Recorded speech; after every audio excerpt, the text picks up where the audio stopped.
We may be seeing some aspirants who are attempting for seventh attempt, eighth attempt. So in the eighth attempt also they may be failing to clear the examination.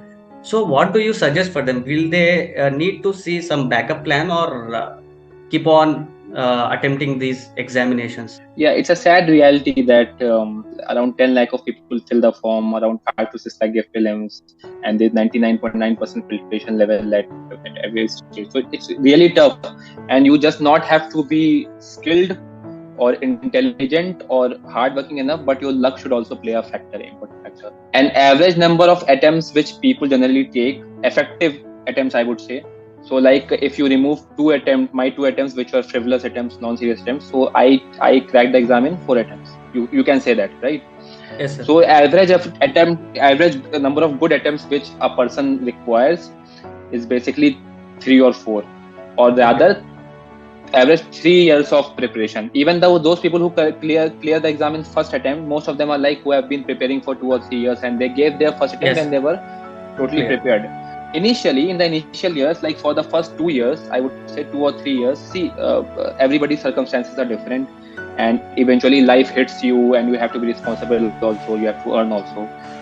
For females, it's even a serious problem, because if they are not working, then people tend to get them married, right? Yes, sir. So it's a challenge, but I would say like for initially 2 to 2.5 years, you should not have a backup plan. Okay.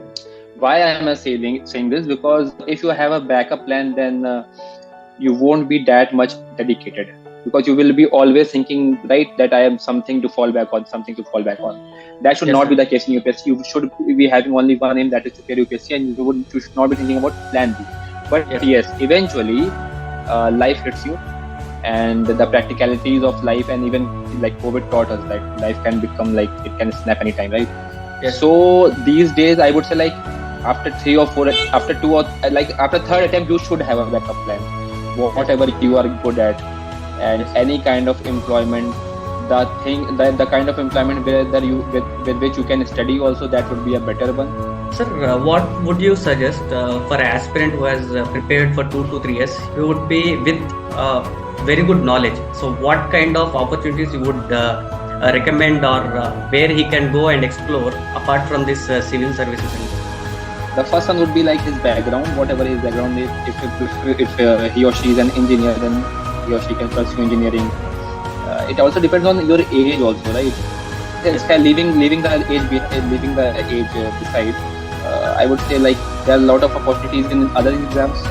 Like you can go for state PCS exams, you can go for RBI grade B, you can go for EPFO exam, SEBI, NABARD. These are very good options and very good government jobs where you directly become officers.